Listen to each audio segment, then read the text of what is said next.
দুটো কেন্দ্রেই শুভেন্দু অধিকারী পরাজিত হবে। তারপর কি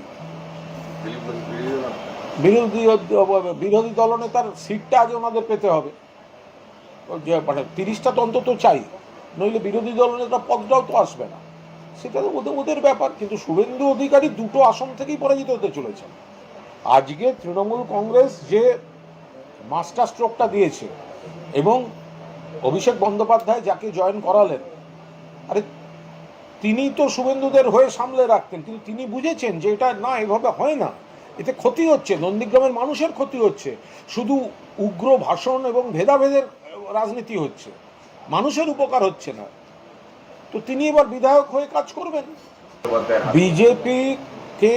বিজেপি যাদের উপর ভরসা করত তারাই আর বিজেপির উপর ভরসা করেন না।